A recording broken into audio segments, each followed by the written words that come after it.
Hello and welcome back, everyone, to another Sales Hacker webinar.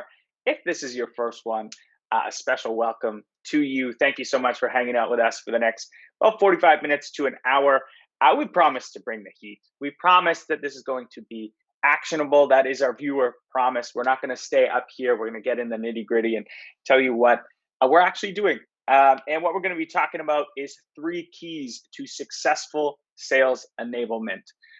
This topic is top of mind for most sales leaders right now as we look forward to 2021. We're trying madly to make sense of what happened in 2020, and there were certainly lots of learnings and economic challenges. And how do we adapt that and put together a sales enablement strategy that's going to be really effective for 2021? And we've got the right people to wrestle with this topic for sure. I'm excited. So what we're hoping that you'll learn before I introduce my guest is that we're going to kind of provide the glue that enables your remote sales teams for success, strategize deal cycles around the negative consequences of not buying, and then highlight areas of unexpected value to your buyers to move deals forward. And right before I introduce my guest, super quick housekeeping. So these are all recorded. So if you have to jump off, you have to, your kid's yelling in the back, or you got to go jump on a one-on-one, or you've got a deal that's closing, go and deal with that. This will be recorded in your inbox in about 24 hours. And secondly, this is for the community. So we're lucky. I could call Tom up. Now just met Julie, could probably talk to her about this, till we're blue in the face. But we do this for the community. So we have kind of a set of questions that we're going to wrestle with, but it's always more fun when we know who we're hanging out with. So do introduce yourself in the chat, name, company, title. And then there is a Q&A feature, which I'll be manning. And anytime a question pops into your head, whether it's relevant to what we're talking about or not, please ask it. And we'll try and weave some questions in throughout. And if it's a bit out of left field, we'll save that to the end and make sure we do some Q&A. But that's it. That's the boring stuff out of the way. Now I get to introduce my guests. I am joined by Julie Rosic. Julie, welcome to Sales Hacker. Thank you so much, Scott. It's great to be with you all. I'm in Denver. I'm with Lean Data, and I joined right at the start of the shutdown. So I have met one colleague in person to date, but I'm loving my time at Lean Data. It's been awesome. It's good to be with you guys. We're lucky to have you, and certainly a crazy time to join a new organization. So I want to, I think almost that experience is very applicable to this conversation that we're going to be having, because a lot of folks are in that position right now. Well, thank you so much, and I'm very excited to pick your brain. And last but definitely not least, my good friend Tom Castley. Tom, welcome, man. Hey Scott, good to see you again. Hey Julie, good to see you again. Hi Tom. Yeah, worked together with Julie before for a few years, so we've been catching up before the webinar. Good evening, good morning, good afternoon, everybody on the call from all over the world. I'm just looking at people from everywhere saying hello, so that's super awesome. I'm Tom Castley. I'm the VP of EMEA for Outreach, so I lead our international expansion over here. Similar story to Julie, we've doubled our team size during COVID. So onboarding, enablement, coaching, all of those challenges are very near and dear to me as a sales leader. So got an expert, and hopefully I can provide a little bit of real world experience as well. Mm-hmm. Love it. And special thank you to you, Tom. I know it's getting a little bit late over there. Q4, we got QBRs going on. So you're a superhero. Super quick shout out to a bunch of people joining us from literally all over. Syrian from Denver, Gigi, what's up? Jaden, Brenda, Maggie, Jillian, Christy, Chris Hatfield from London. We got some other folks from the UK, Nick, and Priya, Nicole, Brian. Thank you all for hanging out with us. We don't take it for granted that you choose to spend your time of personal development with us. So let's dive straight into it. And before we get to kind of my first real question, I think it's important that we define enablement, because it seemingly means different things to different people and different organizations. And frankly, I'm sometimes confused of what enablement means. Is it just training? Is it onboarding? What is this thing? And Julie, let's start with you. What does enablement mean to you? I love that. So I have a selling background. So I was one of those people, I kind of grew up in performance management, and I kind of always loved to nerd out on the art and science of getting a lift. Like, how do we get a lift? I love to think about that. And then I was in the trenches as a seller and kind of growing in my seniority as a seller through the years. And I was one of those people kind of driving through darkest Philadelphia with a Garmin on my rental car, trying to find, my hotel in the middle of the night, and it's 1 or 2 in the morning. I've got a presentation, at 8 a.m. And so for me, I want to support, in sales enablement, which is what I do as a leader now for the last 6 years. I want to support the people that are in those trenches. I want to support the people that are in those kind of challenging situations, trying to work through the mud of a deal. And I love to be able to help those folks. So for me, part of what I bring is kind of like, as Tom said, kind of like that real world experience. And one of the things I love to see is when we're coming up in enablement in any company, kind of say to ourselves, you know what? Let me shadow a rep who's doing a deal. Like, let me even try to think how I would sell this deal. It brings us closer, gets us more intimate with the work and the effort that the teams that we serve are kind of going through. And I did have a CRO that actually had me do that. So to kind of live the work, that's the first piece. And then the other two pieces for me have always been learning how to coach. And coaching to me is the art of the great question that will bring the lift and bring the answer from the person, not from me. I don't want to be directing that. I want to be saying, let's bubble up to what's true for you and help them kind of with the skill set, but then also kind of with the soft skills around sales intuition and then using their voice. So there's the coaching piece. And then finally, for me, and what I've become kind of obsessed about in the last few years is the design piece. So I love instructional design. I use Lessonly. I love it. Makes it really, really easy. Super fun to use. But working through the kind of art and science of the just-in-time design for our people. And that comes from obviously a design skill set that I've had to grow over time that I love, but it comes from staying just really, really close with what's going on with those folks in the field. So in the current time, it's not so easy to do things in person and get in a room and do a boot camp and all of these things. So what we focus on is just really contextual learning. We're right now spending a ton of time just really laser focused on the details of our deals. And that's kind of a little bit where we're living right now. So I would say coaching for sure, some real world experience. And then I think you've got to kind of love design. You've got to kind of just have a desire to organize and craft and get things out in a timely manner. For me as well, I can always use more words. I love to use more words. So in enablement, I've always got to be doing this and just shortening it up and shortening it up. So a few pieces there, Scott. I like it. That's a great answer. And I imagine that second piece, the real world experience that you have as a seller helps you exponentially, not only with the empathy piece to understand and put yourself in the shoes of your sellers, but imagine an increase in almost respect from the team flowing back and not challenging new designs and things that you come up with. That's probably really helpful in your day to day. It is, what you bring up though, you bring up an interesting point. So having been a seller and Tom was one of the leaders of where we both worked in the past. So, I served under Tom's team as well. What we seem to always notice, and I don't know, Tom, if you notice this as much as well, what I always noticed was to get their attention. It not only helped that I had a sales background, so I'd been through the hard things, the wins, the losses, and all of that. And I was successful as a seller for sure. So that helped with the credibility. The other piece is that I recognize that I myself, as a former seller, I'm very skeptical. So what I have to bring as an enablement person now is almost like a challenger reframe approach to the work that I give to the field. So I say, I'm going to do an intro, a warmer, a reframe. The problem is different from what we thought, and then do some rational grounding. Here's some facts to support that. Are you ready to learn?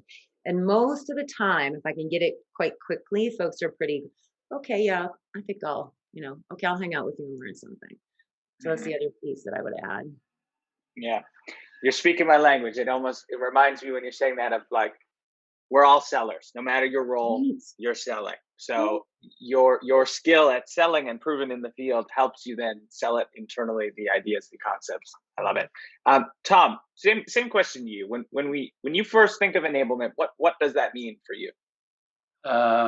McDonald's. Because it doesn't matter what country you're in the world, a Big Mac tastes the same.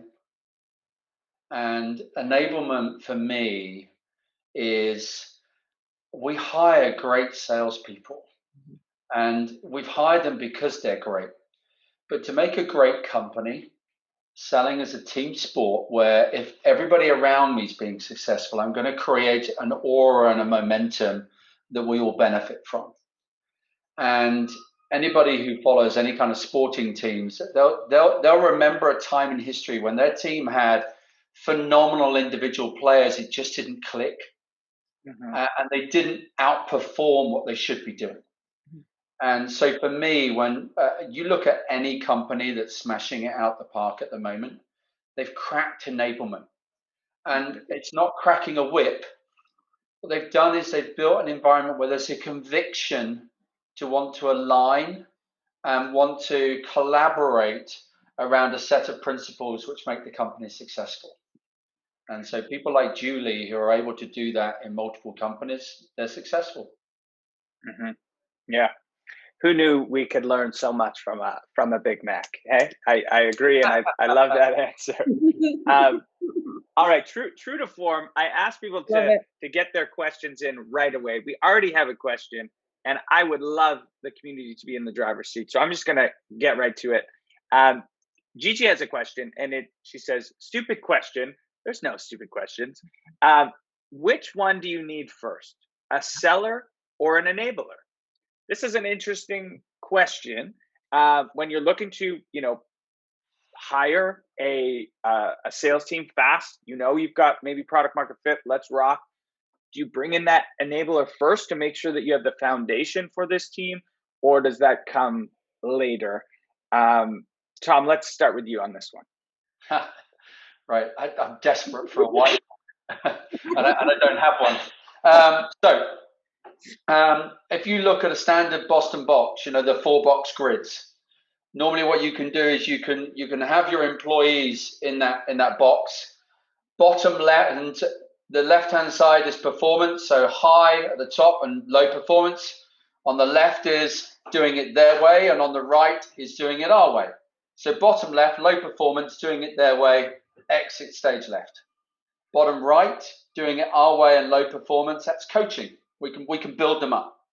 Top right is awesome, that's doing it our way and performing, that's promotion and what have you. And then top left has always been thought to be, it's the maverick, and every sales leader on here will have one of those on their team, and they will say to themselves regularly, if they don't do their number next quarter, they're gone because they're really difficult to manage. So here's the kind of creative thinking here. When you're starting out Series A, seed, and you're looking at product market fit, I actually advocate the risk of having a bunch of mavericks. They're explorers. They find things that might work. They trial and fail very readily. They're very agile. At the point of which you've got your ICP, your ideal customer profile, you've got some product market fit, and you're moving into scale up, that's when you need to start hiring people who are top right. In other words, they will conform. They exploit the sales process that's been discovered by the mavericks. It's just before that you have to get enablement. That's an excellent answer. Do you have, just going a little deeper, do you have a number there, or do you look at more situationally what the market is telling you? It depends whether what kind of sales model you're running. If you're running a pod kind of model, which is kind of like a Yakko's group winning by design, you could do it earlier because you could say, well, we're a vertical product. We've got financial services sorted. That's mature. We're going to do it for that section first. Life sciences, consumer goods, we're still experimenting, so we'll let that roll. If it's a whole org or it's geo-based, you're going to have to wait until you've kind of created that critical mass. Or if it's more of an agile model of selling, which we see a lot in high transactional environments, you've got a very short window of opportunity to work out when that is. All I can tell you is 100% of organizations do it too late. Mm-hmm. Yeah. Yeah. That's some great points there. Julie, anything on top of that to try and wrestle with this almost chicken or egg theory? Do we enable them? Do we get the seller first, or do we enable them first? I love everything that you said, Tom. So Scott, I'm just sitting here just violently nodding in agreement with the idea of these mavericks. I love to see what they go out there and try to do. And in that moment, if there's a support mechanism for them, okay, that's a wonderful thing. And that's like, let's get you the most gorgeous slide. Let's get you the best facts and data that we possibly can. I remember, and Tom, you'll remember this person, we had a seller at a place where we worked in the past who would challenge himself. I'll tell you what, Scott, it was a very heavy financial solution that Tom and I looked after in our former lives. And I guess I still do if I think about it here at Lean Data. There's a lot of math that goes into our big, giant, beautiful routing flows. But this fellow would go out and do these big, giant deals, and he would make sure we had technical fit, okay? But he would go, I'm going to see if I can get away with selling this without a software demo. And we were like, what on earth? Now, he wasn't not validating technical fit. I mean, he was doing it all day long. He was making sure they were going to be very, very, he'd be like, you know what? Do they really need to see it? Like, they can see it online. Do I really need to go through this store? And that was very mavericky. And I tell you, I was a little nervous about, but he did it. It was amazing. And so I just really agree with what you said, Tom, about having those mavericks. I'm going to try this. And if I can, not necessarily as enablement in terms of what I do today, but if I can give that type of seller the support, they need to go fast and go intelligently. And then just kind of walk them and talk them through some of that deal strategy stuff and do some deal proposal defense and things of that nature. That's the level of support I would want those folks to have. And that's not what I would consider to be like your formal enablement. That's more like, that's what your managers are going to do or what your marketing team is going to do, things like that. But as you said, Tom, the second you get to that moment where you start hiring in that top right box and not 2x2, gotta have somebody who can move quickly. And it's enablement people are out. I'm just gonna say we do hard work. Like, it's not easy. The stuff we pull together, and we're doing it so quickly. Sometimes it's almost like we're in the trenches too. So just a shout out to everybody who's working as hard as I know you are, kind of right now. I know the work. I know how much you're doing. I have a little bit of carpal tunnel from the amount that I'm doing. So just it's good to be with you all and take this time together. Absolutely. And that sort of nicely bleeds into the next question. And Julie, I want to go back to you on this one and shout out all the enablement professionals. We got a ton of folks joining us right now. You guys have a difficult job, and I think this year more difficult than ever, because not only was it just like business as usual, it's like, oh, by the way, we're now all completely remote, and there's this whole new slew of challenges that come with that. So let's go down that road a little bit. So since everyone is remote, how do you pull teams together to share what they have learned? And I'll quickly share a story of myself. I said this in the pre-call, but most of what I learned in my career came from people around me. It truly did. It came from listening to how my VP was talking on a call, how the person next to me was talking on a call, and I would just mirror them and copy them. And I still remember, as an SDR, gentleman to my right, his name was Brendan, and Brendan had all of the answers to everything. He was very tenured, and he helped me become like the number one rep so much faster because Brendan had every answer I ever wanted, and he put it in a contextual environment. So that is now missing. There's a whole new generation of sellers that are getting onboarded now that miss out on that. How do we overcome that seemingly massive challenge?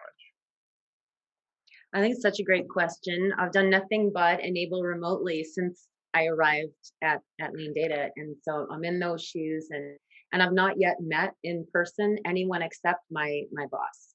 Wow. And I met my boss because we were still allowed to travel in the time that I was kind of deciding to come over to Lean Data. So I've not met anyone. So a couple things that we're doing. I really love to make suggestions around for heads of enablement. And my CRO loves both of these programs. The first is, I call it red team analysis, and it's kind of a national security analogy. So what we do is we have a red team, and that's the deal hacker, just like when you do a security defense and there's a red team trying to sort of hack the software. So you've got a red team and they're going to try to like hack the deal. What's going on in the deal? Try to find the holes and the gaps in the deal. You've got the blue team. The blue team is the seller. So we get together and we do this in part because I'm not going to say like we feel like we have more time. I don't know that anyone right now is necessarily feeling like we magically have more time because we're not commuting. We do this in part to slow ourselves down because things can get just a little cloudy right now. We're not together. There's less structure to the days. So we put these structured red team analysis meetings together, and it's just peer to peer. We'll have the VP or the head, of that team, like right there in the call. And then the seller, the blue team, will have completed a big giant spreadsheet that I made for them around our sales approaches that we use here. And essentially what we're doing is going through everything from metrics to deal people to intangibles, right? Is someone who's in the deal, is a deal constituent showing up late to a meeting? Why is that? Are they responding? If so, when they respond, are they actually verifying value with you? Things like that. So that blue team, that rep goes through, okay, this is what I know. And then the red team hacks the deal. And we figure out where our gaps are. We make an action plan. We go solve it, come back a week later and say, this is how this is going for me. Right? So we kind of do all of that as a way of bringing these remote folks together and learning contextually from each other. I've always felt that the thing the sellers are most interested in talking about is the deals. They want to talk about what's happening in the deals. And so for me, that's the best context to kind of teach around is just deal context. So we kind of take it through red team analysis, red blue team. We have to really make sure that we all stay in our coaching seat if we're going to play red team. And what that means is if I'm red team, I'm a sales rep who's going to try to hack the deal. I want to stay in question mindset. I want to say things like, where might we be making assumptions about this economic buyer? Are we making assumptions? I don't want to say, you know what, you've really got a mess here on your hands. So we never do that. So we coach the folks who are red team to say, okay, position anything you're wondering about as a question. And that really helps to kind of shore up what's happening in the deal. In part because right now, if we are in isolation a little bit, we're not having those conversations. We're not hearing Brandon, your friend there? We're not hearing that fellow guide us doing his thing. And so we don't know. So what we find is that we're learning so quickly from each other. The other thing we're finding is that we think we're alone in being single threaded in our deal. We think we're alone in getting asked for death by 1,000 cuts negotiation wise. We find out we're not alone. The upshot, not only is that relational piece that brings us together as teams, the upshot is we're doing better service for our customers because we're digging deeper and we're sort of deferring our diagnosis. We're asking more questions and then kind of insisting on a very nicely distilled kind of proposal for our customer. By going through these weeds together and kind of slowing down, it lets us speed up once we get to proposal. So that's been a really fun thing. The sellers love. We seem to love to do it. And then the other thing that I do is something that we fondly call Star Maker. Tom knows this program. The Star Maker kind of brings little baby cohorts together. These are folks who are kind of in your middle tranche, the coachables, right? And you've got a few assessments based on their skill and their will, their competencies. And you're kind of like, we can work with some of these folks in these areas. We not only work with folks in those areas, but we pair them up against potential strengths and weaknesses so that they help each other. And then they come back and report on some of that. And they say, this person is really great at ascertaining solution diagnosis. And this other person's really great at pulling a nice, brief, distilled, but clear presentation together. So we pair them up. And we just kind of crowdsource our gaps. And so folks that have never had the opportunity to really be in the ear of the other, they're now actually creating new relationships that didn't exist even before COVID. So those are pretty fun. Lots of gold in there, and I'm glad these are recorded because there's a lot to learn in that last 2.5 minutes and a lot to model after. To make I love this idea of the red team, blue team analysis, to make it super concrete and actionable for everyone listening. Can you walk me through like an example of who what does that look like in real life? Who is in a room? How often does this happen? Is this happening on every deal? Does it have to be a certain size? Just a little more detail so those listening can actually go and set this up in their organization. Certainly. So for my organization where I serve today, we think of it as kind of a stage 3 moment. And this should happen on every, and I use air quotes because we are enablers, we are not enforcers, so we can create the lift, but folks are loving it, and I like to create a pull as opposed to a push. So I sort of pre-released this program, and then folks started going, we got to do this. And I had a rep come to me the other day and say, we need to be doing this on every single deal from stages 2 through 4, like immediately right now before year end. And I was like, oh. So in real life, we get on a meeting, and depending on the size of the deal, the blue team, so the rep on the deal at stage 3, by which time we know a ton of detail. We know the key players. We know our metrics. We've got a solution diagnosis. We might still be working through competitive or a full-blown detailed proposal, things of that nature. But we know a good amount by this point. So we come in 5 to 7 minutes.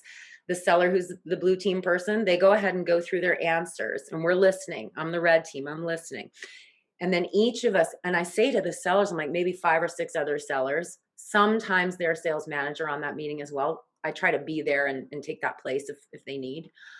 So I'm saying to the red team, listen for where you have questions, listen for where you think assumptions are being made. And then we just round robin and we say, you know what, Tom or Julie, I'm wondering about this area for you. Who else do we know? Have you recommended this? How are we going to know that this has happened? And again, we form it as questions. And then it is the blue team's job, that seller's job, to write down those action items, follow up. Sometimes they'll go back through it with their manager because they're doing deal strategy with manager anyway. And it's their job to action that. And we come back on a mid-tier deal. We'll come back about a week later and see where we're at with solution. The viewpoint around that is develop a better, tighter, faster proposal for your prospect, right? So the viewpoint around that is we need to do a better job because we might all just be just a tiny bit fatigued, a tiny bit distracted right now. So we need to gather more information so that we can distill down to better, sharper facts to bring to our proposal.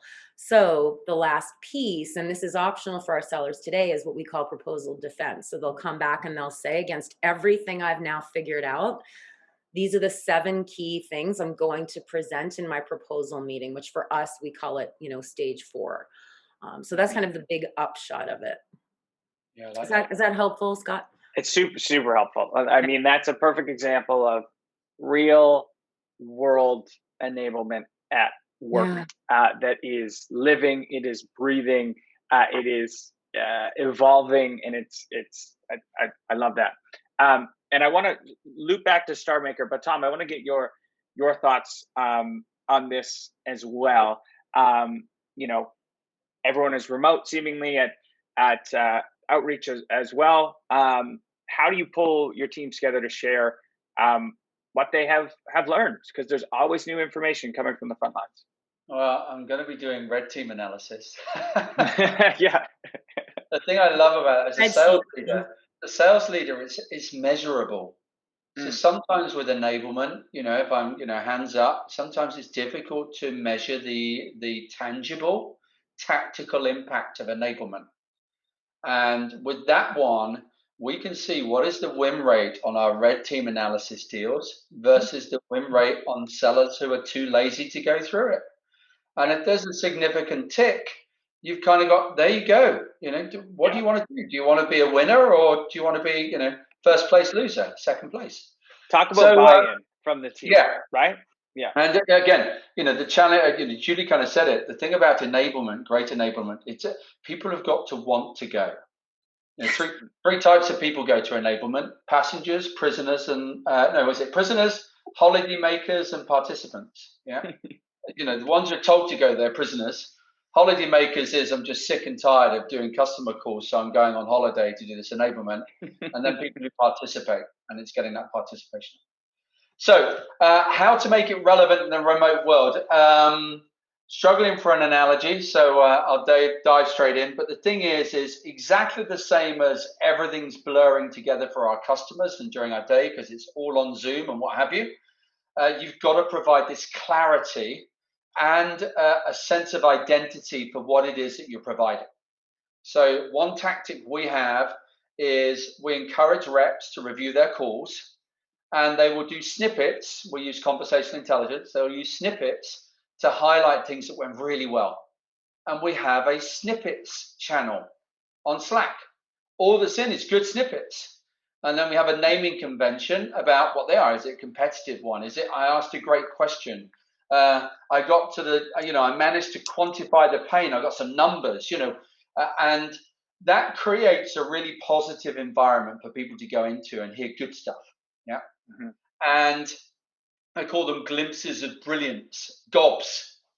Yeah, I encourage people during the day, they have to write down at least one gob in the back of their day book every day. And just before they're about to go on to a tough call, because selling's tough, yeah, is read your glimpses of brilliance and just realize how awesome you are. It sets the tone for the call. The final one is we have a 149 thinking thing that goes on regularly. So 149 thinking is, let me try and explain that quickly. Write 4 sums up on the wall. So 1 times 1, 2 times 2, 3 times 3, 4 times 4. And you write the answers 1, 4, 9, 15. And of course, when you draw that up on Slack, everybody goes, oh, the last one's wrong. We're very good. We're actually programmed to see what's wrong in anything. And in actual fact, what an enabler like, Julia and the other people on the call would do is they actually recognize they got the first, second, and third perfectly right. The fourth one was so close. It's just a smidge off. You probably would have won the deal, but it wasn't perfect. And it's that 149 thinking and saying, right, what did I do really well sets me apart. And the reason it's important, the SAS have about 500 missions a year. The SAS is the Special Air Service, like the SEAL team in the US. They have about 500 missions a year, and they fail on one. But they review all 500, and they talk about all the good things that happen in the 499, a lot. So they go into every situation feeling upbeat and confident. Lots and lots of gold there. I love the snippets. I love gobs. Glimpses of brilliance. That's amazing. Focusing on the positive and not just the things that are going wrong, and enforcing that and making sure that the confidence comes through. I was actually watching the Tyson documentary last night, and that's what his trainer, Custom Auto, would just fill his head with constantly. You're the greatest in the world. You're the greatest in the world. You're the greatest in the world. And then he started believing it and becoming it. All right, that is amazing. Okay, let's go for another community question. Brian Lee has a question, and it is, what does sales enablement mean for SDRs? So we've been talking seemingly a little bit more on the seller side. Since we aren't closing deals, how does sales enablement pertain to our function? So Brian wants to know. Julie, let's go with you. How are you supporting your SDRs? Do you have an SDR team?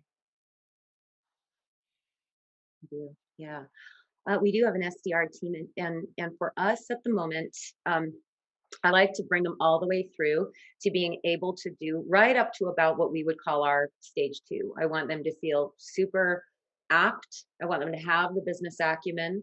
So for example, what that means in our world is I train them up and through our return on investment calculation. I never want an SDR in the field feeling less than awesome.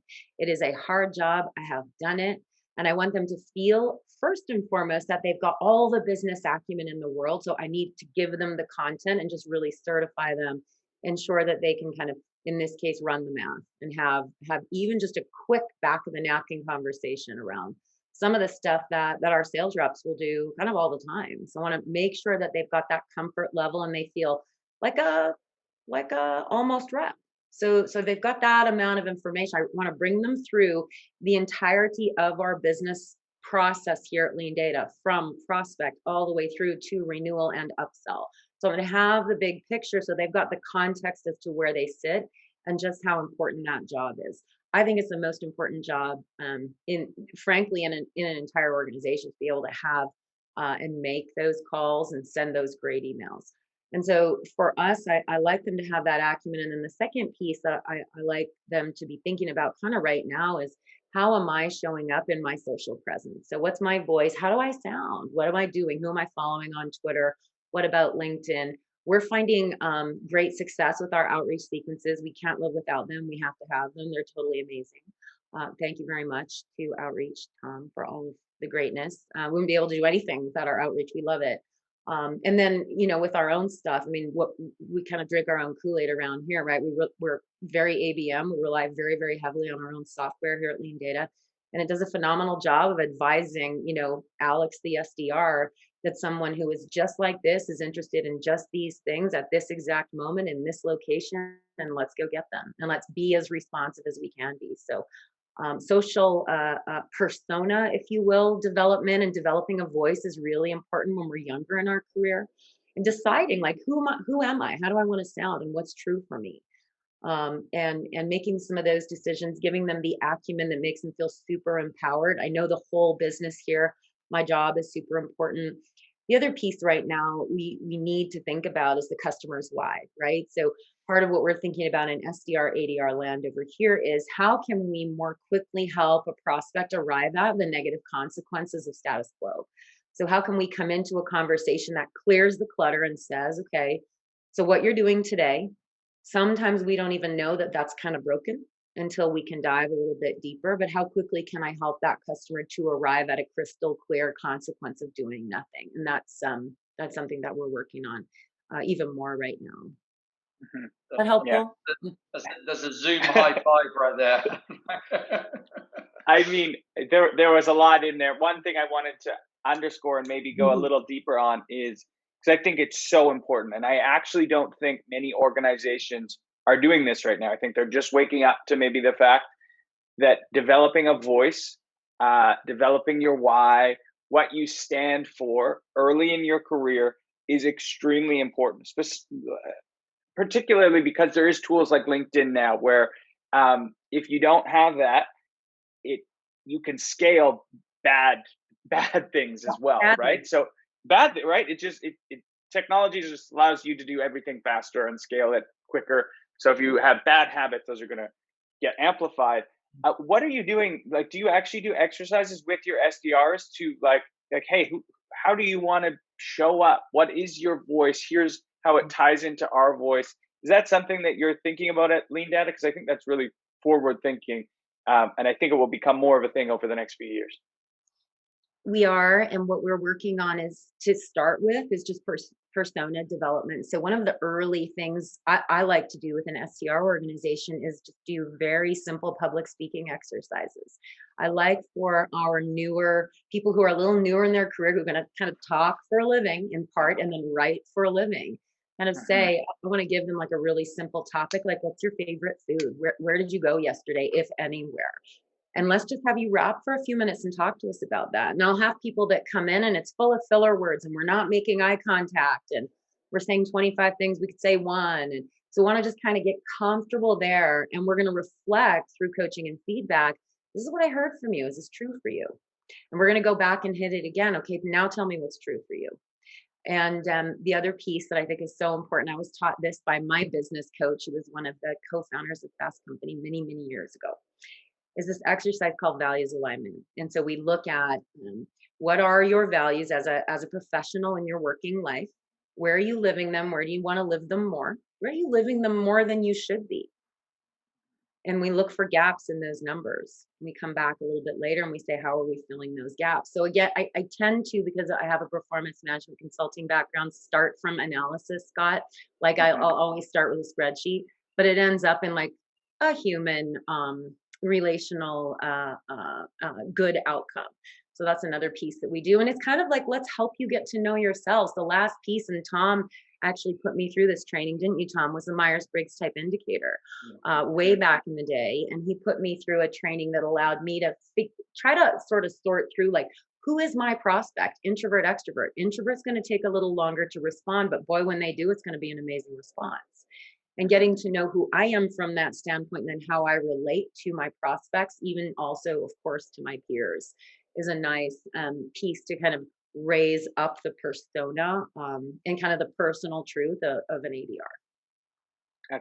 That's incredible. So important. And if there's anyone joining us that maybe doesn't have an enablement leader that thinks like Julie or like Tom, there is things out there, free things that you can do and take control of this yourself. There's like Toastmasters. I did that early in my career. It was insanely helpful. There's Myers-Briggs online. You can probably find a free version. You can take control of this stuff for your own career as well. Tom, I'm going to switch the question a little bit for you. We touched on a few technologies. Outreach came up. I love it. Lean data came up. Huge fan of both. What are some other technologies that your team is using or that you like right now that are helping enable sales? So if we stay on the theme of kind of, having great discovery, because I always say, the better the discovery, the better the deal. It's as simple as that. Just no sales rep does anywhere near enough discovery. I say no, the great ones do. What else do I like? Well, being able to capture the entire conversation. So conversational intelligence is a must-have for anybody who's thinking about, real coaching and analysis of that. I also really like, and we just invested in Crystal Knows. Crystal Knows uses the DISC profile. And so it profiles the individual, the rep or the SDR, and then using publicly available information will also profile the prospect and allows you to tailor your approach to become a social chameleon and to talk in the way that customer wants to be talked to. Which actually, if you think about it, the best question you can ever ask any prospect early in the sales process is, who is the best company you've ever worked with in the past? And why did you like them so much? If you listen to the answer, they will tell you exactly how to sell to them. Interesting. That's a great question. When do you usually ask that question? When does that come up? As early as possible. The vision for me is I don't like the term SDR, sales development rep. I don't like the mentality that exists in the industry as a whole, which is this idea of SDRs book meetings. That's a bit like promoters outside nightclubs. The number of people they get into the nightclub, but within 2 minutes, most of them are coming back out again. It's not booking the meeting that's imperative. The high five I gave to Julie was they start the prospect on the journey of discovering that doing nothing is the worst possible decision that they could make. They start the customer on the journey of the emotional purchase. People buy emotionally and then justify rationally. So I see a time in the future where the closing rep or the AE as we see today will actually be more project manager buying facilitator. And the scientist, if you will, the skeptic, the process thinking person. And the SDR or the opener will become the expert in being intuitively and authentically curious and having the patience to ask great questions. And the misnomer is that you have to be an expert in a product or service to be able to ask, to be able to do that. And you don't. Some of the best questions I've asked in my sales career were in the first 6 months of my job with the company. Yes. The biggest mistake I did was not to make note of all the great questions I asked in the first 6 months before I became an expert and then started to just launch and keyword search. Oh, you wanted this? Oh, let me tell you how great we are at that, without actually listening. Yeah, I like it. So, we've got a comment from Mark Patton. He'd like you to repeat the question that you said. He said it was an absolute gem and wants you to repeat the question that you asked. Can I give 3 gems? Yeah, you can give 10, Tom. Yeah, so the first one was, and it's called an off-centered question. And it is, who is the best company you've ever worked with in the past, and why did you like them so much? The outcome of that, especially if you don't ask any other questions, if you just kind of go, all right, okay, can you tell me more, and draw it out, they will tell you exactly how to sell to them, and how to form your solution in a way that will have them buy. Okay.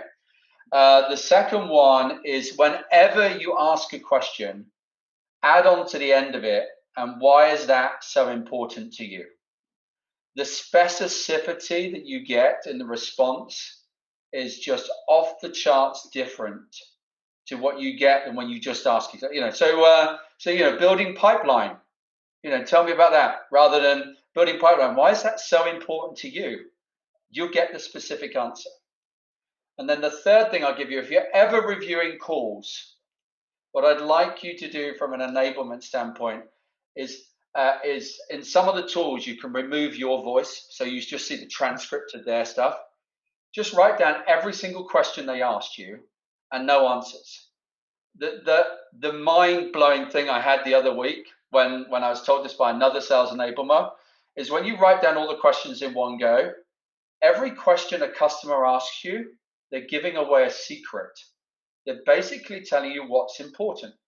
We did a call the other day where we thought we were going to get hammered on price. When we listed out all the questions, like all of the questions were technical and risk and what happens if it fails, this, that, and the other. And the last one, which we remembered, was, oh, we're looking for a low price. We realized from their questions, that was just a tactic at the end. Their secrets they were giving away was they needed reassurance around the technical solution and fear that it was going to fail and all the rest of it. The questions that people ask you are the secrets they give to you free of charge. Wow. What a great exercise. Getting rid of all of the noise, just breaking down the question, and then saying, okay, what is this question telling me? What's the gem in this question? That's awesome. Thank you for sharing those gems. Next question is, where should we focus our sales enablement efforts, and with whom? I mean, we don't all have teams of 10. We have limited time. We have limited resources. If we only have so many hours in the day, where do we focus, and with whom? And Julie, I'll start with you on this one. I love that. And actually what's coming to mind for me is one kind of topic area and then one kind of group of people. And the topic area is what Tom was just talking about, which is what it is to do discovery, what it is, and how to defer diagnosis. I think we are so tempted as sellers to ask a question or to hear a question. And if I hear one, I kind of want to get like really excited. I kind of want to answer that right away. And I want to say, oh, Tom, I've got a solution because I want to be of service. It's human nature. So what I need to be able to do as a seller, and this is part of where, in answer to the question of where should enablement focus its efforts, one key topic area in this moment is the art of the great question, both receiving it and asking it, and what to do with it. So if Tom asks me a question and he's my prospect, sometimes I've even said in my career, look, you know what, Tom, I'm dying to answer this for you. Can I hear a little bit more about that question? Tell me what's coming up for you as you ask me that question. And I'm even going to admit to him, I'm super tempted to answer this right now, which kind of sets me up in that seat of like, okay, now we can relate. Now we can have a deeper conversation. And he'll probably give me more information. So I want to kind of work with our sellers here a little bit on the art of the deferral, like remain really curious, embrace the question, love the question, say you're going to answer it, but also kind of, a little bit more about where that's coming from so I can give you the best answer. And then open-ended questions that we're asking when we make a job aid as enablers, and we're always making these artifacts and job aids and work really hard on those. I think it's really important as well to not just have a list of discovery questions and things we are hoping to hear, but there's a column in between that is kind of like, what is the purpose of this question?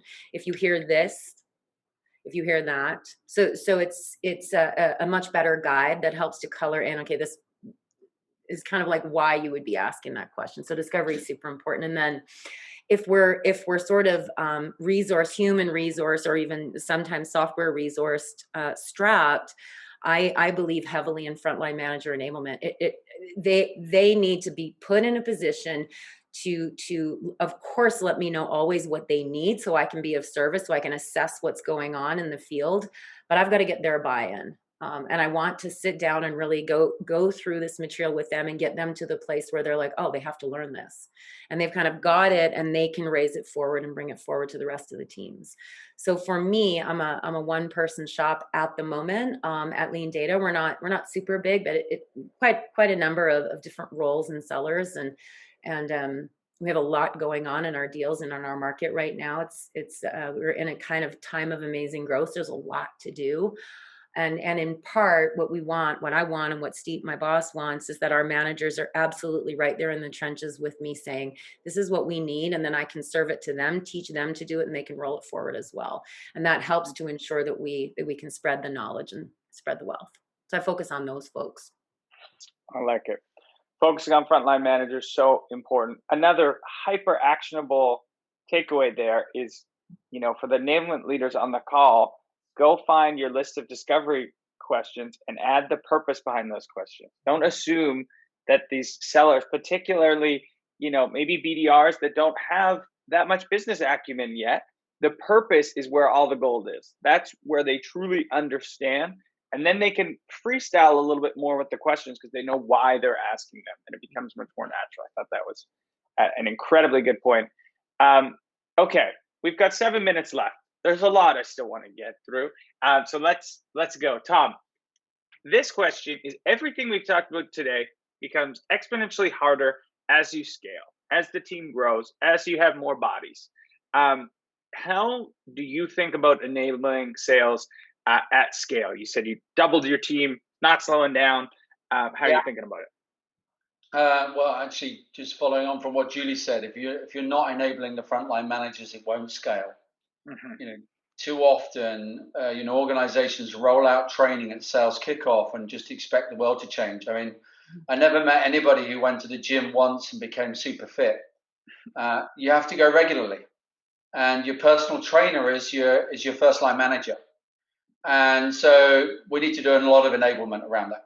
Also need to hire differently. I know you can't fix that immediately, but if you look at something like Objective Management Group, which do kind of like psychometric testing for sales reps, most sales leaders, when they're filling out the percentage of time they spend, they'll put 20% for coaching, 20% for motivation. In actual fact, it's 50% of their time should be on coaching in the modern day environment. It's not deal management. It's not being the super seller. It's not hiring. It's not motivation, by the way, is like 10%. Coaching is 50%. Wow. If you aren't spending half your week coaching, then there's a problem. And coaching isn't, let me tell you how I did it. Coaching is, let me help you discover your way of doing it. And actually, if you do that really well, you'll actually get really good nuggets. And the really good leaders, rather than taking that nugget and stealing it and then giving it out to the rest of the team, they'll actually say, hey, June, that's such a great idea. I love that. Who else have you told about that? The answer is always nobody. Well, I'm giving you permission. It's awesome. Would you set up a call with everybody and just share that out with the group? You've got to have, the voice has got to be variable. It can't always be gospel according to manager number one. Second thing about scale is structure. I'm a big fan of structure. Because as Stephen Covey would say, start with the end in mind. So you can keep asking people, ask great questions, do great discovery, work your way through a Sandler pain funnel and so on and so forth. But give them a target to go for. And the target for me, Mark, one of the sales leaders at Outreach, has this structure for pain statements that says, despite doing all of this stuff, we can't do this, which means we don't get that, and it's costing us this much money. Now, if you think about it, most sales reps only ever find we can't do this. Oh yeah, they can't do that, and it's really big, or it's hurting me a lot. They never find out what the consequence of that is, which means can't do this, can't get that. They never find out, oh, what's all the other stuff you've tried? Because to be honest, you want to make sure they're in a point of desperation. They've tried every single easy thing to do, Yeah. And then it comes to, and what's the impact? If it's not financial impact, you're not going to get the sponsorship through the organization to get it done. Giving your team structure around your enablement lets them know when they've reached the finishing line, and then they can reiterate on the hamster wheel of success. Mm-hmm. Yeah, I like it. And Julie, you had a long exhale at one moment when Tom was talking. I want to hone in on that. What were you thinking about there? I'm exhaling around that it's hard to get to a negative consequence, and we have to get to a negative consequence. I'm sitting in the seat of a seller, and I talked to a really senior enterprise person, not at our company, the other day, and she was saying to me, I know all of these facts, I know all of these facts about this deal. And I'm like, cool, what's it costing them? Revenue, cost, risk, go. She's like, she goes, it's really uncomfortable to ask that. I feel like I'm prying. I shouldn't want to know. Here's a tip. If it's hard to ask, we can get some numbers usually. If it's hard to ask, what I like to do is frame up an answer and say, here's an example of the math that I've calculated for you. And I've got an on-target earnings of this human resource that you're using to run this manual process. I'm calling them out at $80,000 US. Okay. And then I've got them at 80 hours, whatever the math is. And I'll just explicate the math. You know what they'll do? They'll say to me, Julie, you got the math wrong. Suddenly I have my answer. So all I need to do is embrace the fact that it's hard, kind of run to that conflict and kind of love that it's a little weird. Okay, this is a little weird. I'm going to offer a hypothesis around the math to my prospect. If I can go ahead and do that, typically, as Tom said about the error in the math earlier, prospect is going to look and say, well, you've got the OTE wrong. And now we're in a conversation. It gets them a little bit more comfortable, and they see it up, one of our sellers has like done that legwork. So that's a way that I like to help coach the sellers on our team to get to negative consequences. Just start by hypothesizing and get into the conversation. And this is what I've proposed. And I also just loved fiercely, how have you tried to solve this in the past? So the thing that you mentioned that Mark does there, Tom, I love that. Yeah. So, three grades of seller. The C grade seller stops doing discovery when they think they can justify the list price. The B grade seller stops doing discovery when they think the customer can justify the list price. The A grade seller stops doing discovery when the customer doesn't care what the price is. I love that. Gold. I like it. I think that was a perfect way to wrap up what has been look at all these notes. It's a lot of notes. I don't usually leave with this many notes. There was a ton of gold in this one.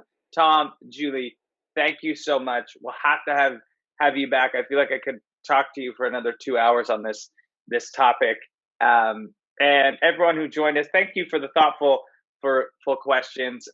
You guys were super, super engaged. It makes it so much more fun for us. And we'll see you next webinar. Thanks, everyone. Thank you, everybody.